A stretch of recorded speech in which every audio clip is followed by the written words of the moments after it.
माण्हुनि खे परेशान न कयो। हक़ीक़त हीअ आहे त मौजूदा दौर में हिते हर शख़्स कंहिं न कंहिं परेशानी में मुब्तला आहे। को पंहिंजे मुस्तक़बिल खां ख़ौफ़ ज़दा आहे, त को वरी पंहिंजे माज़ीअ खां रंजीदा आहे, त को माली मुश्किलात जो शिकार आहे, त को घरेलू मामलात में फाथल आहे। कंहिंखे पंहिंजे सिहत जा मसइला दरपेश आहिनि, त को वरी ख़ानदानी उलझननि में क़ैद थियल आहे। असांखे घुर्जे त पंहिंजे लफ़्ज़नि ऐं लहजनि सां कंहिंजी दिलि जाए या त दिलासे जो सबबु बणिजो, न कि मज़ीद परेशानी ऐं दिल आज़ारी जो।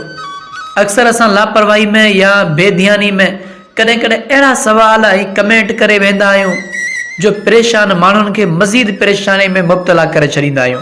मिसाल जे तौर ते, यार तुंहिंजो हीउ कमु त सफ़ा मामूली आहे, इन खां सवाइ ॿियो कमु छो नथो करीं, ऐं इन खां सवाइ ॿियो कुझु छो नथो करीं।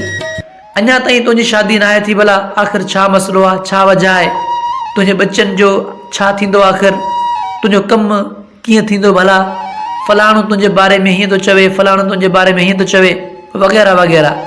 हीउ सवाल बज़ाहिर त मामूली आहिनि, पर इन्हनि सवालनि जे पोयां लिकियल तनक़ीद, तंज़ ऐं इस्तेज़ा जो पहलू घणनि माण्हुनि जे दिलनि में मायूसी ऐं तकलीफ़ खे जनम ॾींदो आहे। अल्लाह जे रसूल करीम सल्लल्लाहु अलैहि वसल्लम जो फरमान आहे त माण्हुनि जे लाइ आसानी पैदा कयो, माण्हुनि जे लाइ ॾुखियाई पैदा न कयो, माण्हुनि खे ख़ुशख़बरी ॾियो ऐं माण्हुनि खे नफ़रत न ॾियारियो।